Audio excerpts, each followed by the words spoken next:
Britain की intelligence agency ने Putin के अगले प्लान पर बहुत ही खतरनाक खुफिया जानकारी जुटाई है, जो यूक्रेन के लिए बहुत बड़ी चेतावनी है, एक बहुत बड़ी वार्निंग है। दरअसल खुफिया रिपोर्ट में दावा किया गया है कि रूस यूक्रेन में नए हमलों की तैयारी कर रहा है, वो भी ऐसे ऐसे हमले जैसा अभी तक नहीं हुआ।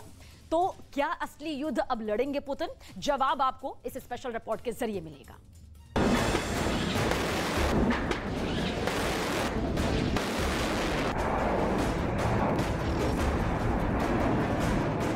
S-300 से ऐसी बमबारी 24 घंटे और 7 दिन हो रही है। ऐसी कयामत यूक्रेन के हर मोर्चे पर टूट रही है।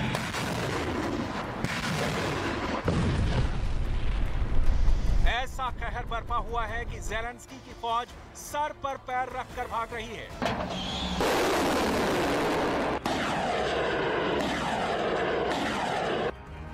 मरने वालों के आंकड़े मिलना मुश्किल हो गए हैं, लेकिन रूस के राष्ट्रपति व्लादिमीर पुतिन की नजर में ये कुछ नहीं है। अभी तो यूक्रेन पर प्रचंड प्रहार बाकी है, क्योंकि ब्रिटेन मिलिट्री के इंटेलिजेंस ने पुतिन के अगले प्लान पर बहुत ही खतरनाक खुफिया जानकारी जुटाई है। खुफिया जानकारी के मुताबिक पुतिन यूक्रेन में अब संग्राम का असली तूफान लाने वाले हैं।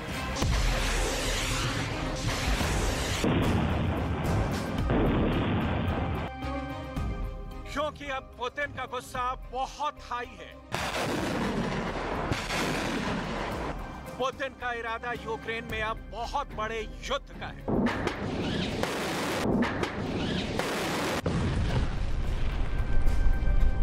ब्रिटेन के मशहूर अखबार डेली मेल में ब्रिटेन के रक्षा मंत्रालय के इंटेलिजेंस के हवाले से रिपोर्ट छपी है। रिपोर्ट में दावा किया गया है कि रूस यूक्रेन में नए हमलों की तैयारी कर रहा है।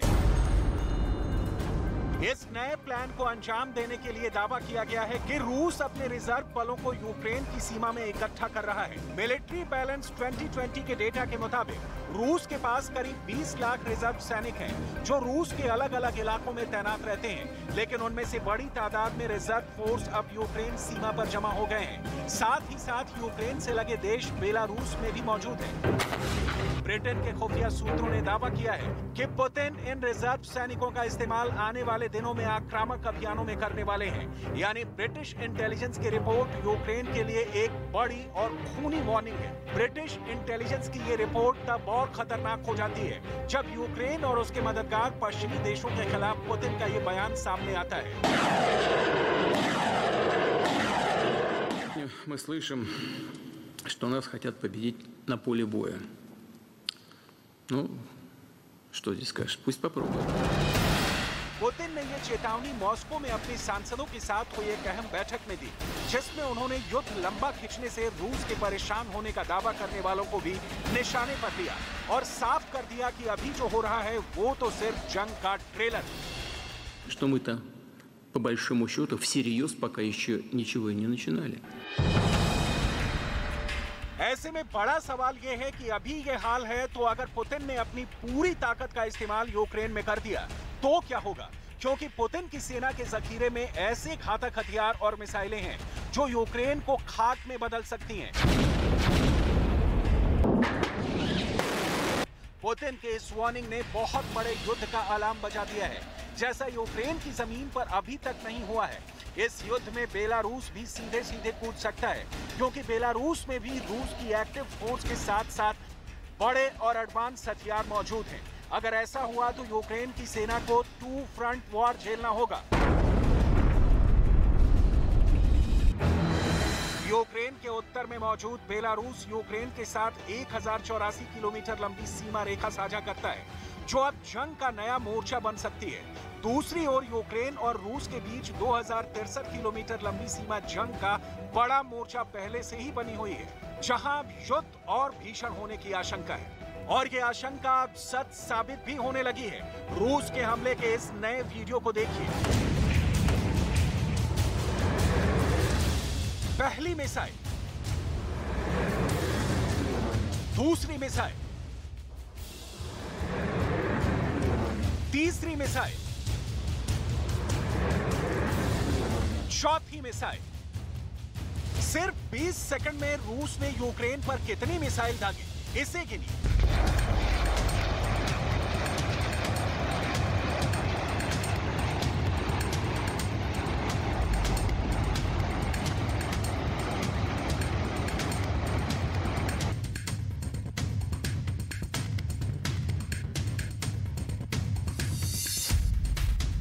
नहीं गिन पाए ना?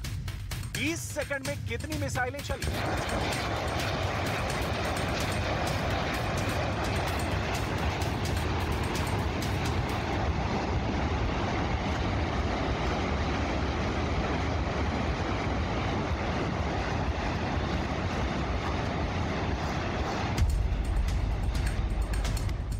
इसकी गिनती करना बहुत मुश्किल है। सोचिए ये मिसाइल यूक्रेन की जिस जमीन पर गिरी होंगी वहां बारूद का कैसा बवंडर उठा होगा।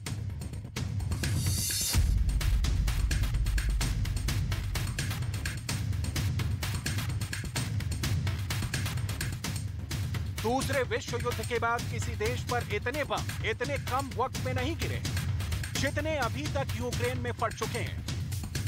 समंदर से यूक्रेन पर कैलिबर मिसाइल से अटैक, जमीन से एक साथ इतने हमले।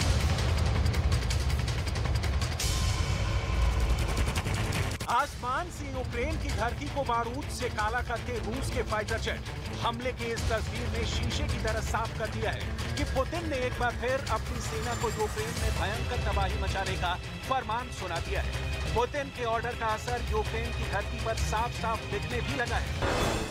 खेरसोन पर रूस ने सिर्फ 7 दिनों में कब्जा कर लिया। डॉनबास के ही एक और बड़े शहर सेवेरोडोनेट्स्क पर कब्जा करने के लिए पुतिन को 29 दिन लगे। दक्षिण की तरफ सबसे बड़ी पोर्ट सिटी मारियोपोल को पुतिन ने 55 दिनों में अपने कब्जे में कर लिया, जबकि लिसिचांस्क को हथियाने में पुतिन को सिर्फ 8 दिन का वक्त लगा। युद्ध से ऐसी तस्वीरें बहुत कम आती हैं। यूक्रेन युद्ध में इतना कुछ देखने को मिल रहा है कि दुनिया हैरान है। ये है पुतिन की वो आर्मर ट्रेन वोल्गा जो यूक्रेन के अंदर सरपट दौड़ रही है, और आसमान में इसकी हिफाजत कर रहे हैं रशियन एयरफोर्स के वो हेलीकॉप्टर जो एंटी टैंक मिसाइल से लेकर उन सभी हथियारों से लैस हैं जो जमीन पर किसी भी दुश्मन की रगों में खौफ वाली थिरकन पैदा कर सकते हैं। पुतिन के इस बहुत ही खास ट्रेन में ऐसी बख्तर की चादर लगी है कि गोली और छोटे मोटे रॉकेट इसका कुछ नहीं बिगाड़ सकते। पुतिन की ये ट्रेन कई मायनों में वाकई बहुत खास है। ये दुश्मन के इलाके में बेखौफ होकर दौड़ती चली जाती है। ये यूक्रेन में डॉनबास का इलाका है और यहाँ पुतिन की आर्मर ट्रेन वोल्गा दनदनाते हुए बढ़ी चली जा रही है।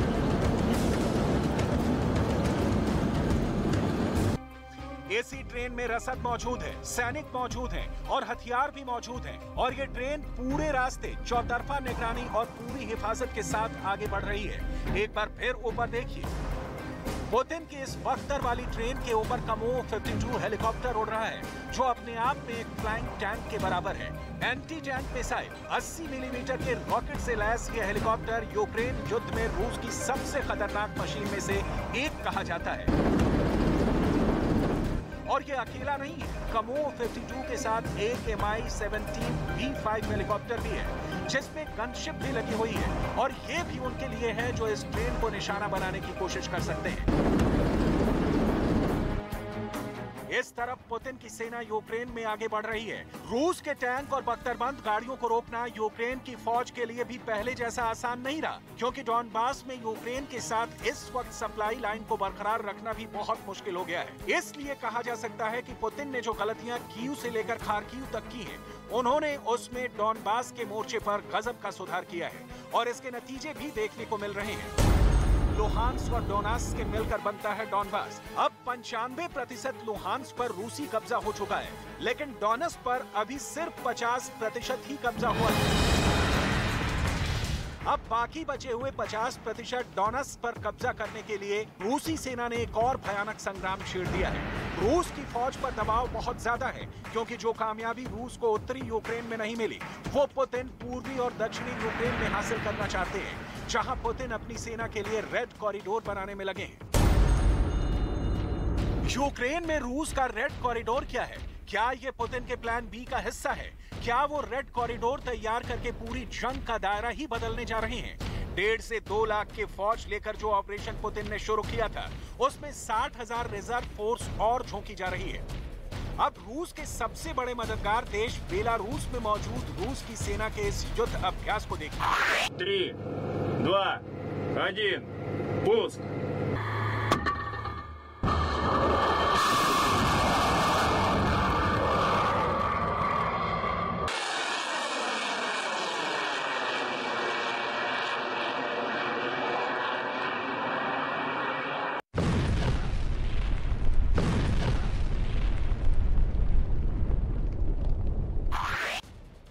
देखा आपने, सिर्फ 25 सेकंड में मिसाइल ने अपने टारगेट को तबाह कर दिया है। रूस का दावा है कि चीन किसी तरह से वो यूक्रेन के सैनिक ठिकानों पर मिसाइल से हमला करके उसे तबाह कर सकता है।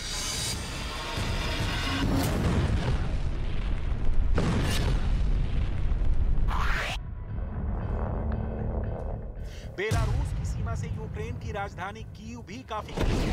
यूक्रेन समेत अमेरिका तक को यही डर है कि रूस बेलारूस के रास्ते कीव पर कब्जे के लिए फिर हमला बोल सकता है। बेलारूस के राष्ट्रपति के हमले वाली चेतावनी को उसी रणनीति का हिस्सा माना जा रहा है, क्योंकि यूक्रेन की खुफिया एजेंसियों का दावा है कि यूक्रेन पर रूस बेलारूस के रास्ते हमला कर सकता है। बेलारूस में रूस की 19 बटालियन तैयार बैठी है। इसमें रूस के एयरफोर्स, टैंक और बख्तरबंद गाड़ियां तैनात हैं। ज़ेलेंस्की से वादा हुआ तो बड़ी बड़ी तोप मिलेंगी। अमेरिका ने अपनी M777 तोप यूक्रेन भेज दी। ज़ेलेंस्की ने कहा कि ऐसी तोप चाहिए जो ठिकाना बदल बदल कर पुतिन की फौज पर गोले बरसाए। जर्मनी ने डिमांड पूरी कर दी। PZH-2000 ट्रैक हॉविट्जर फौरन यूक्रेन के लिए रवाना कर दी गई।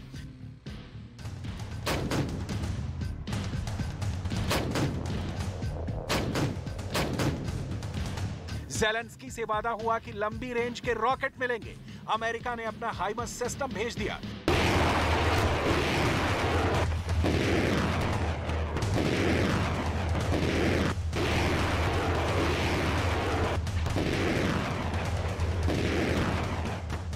ब्रिटेन ने भी M270 सिस्टम का स्टॉक रवाना कर दिया।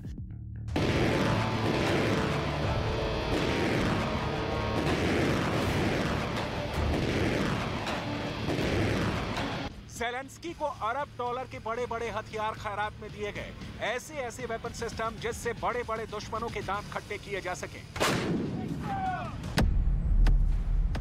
ज़ेलेंस्की का बंकर जब भी टूटने की कगार पर होता है, बाइडन अपने पिटारे से कुछ ऐसा निकालते हैं जो ज़ेलेंस्की की जान बचा लेता है।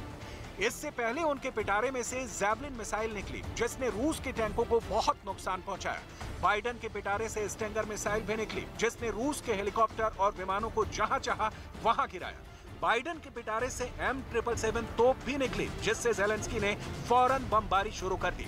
बाइडन के पिटारे से HIMARS multi rocket launcher system भी निकला, जिसे ज़ेलेंस्की ने तैनात कर दिया। लेकिन अब पुतिन ने पश्चिमी देशों को सीधी चेतावनी दे दी है। पुतिन ने पश्चिमी देशों को ललकारते हुए ये तक कह दिया है कि अगर वो युद्ध में रूस को हराना चाहते हैं तो कोशिश करके देख लें। यूक्रेन जंग में रूस की सेना अभी जो कर रही है वो तो सिर्फ युद्ध का ट्रेलर है।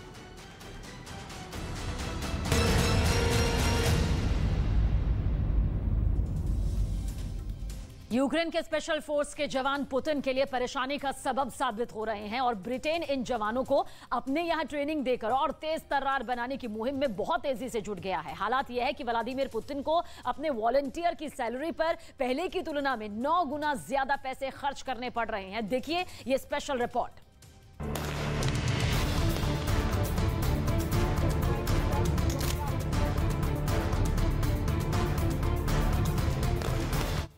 ट्रेनिंग लेते ये कमांडोज यूक्रेन स्पेशल फोर्स के जवान अभी ये रूस के लड़ाकों को मात देने के लिए तैयार हो रहे हैं। जगह है बिचेन, जहां एसएएस के खास ट्रेनर इन्हें रूस की स्पेशल फोर्स स्पित्सनाज से लोहा लेने के लिए दांव पे सिखा रही है।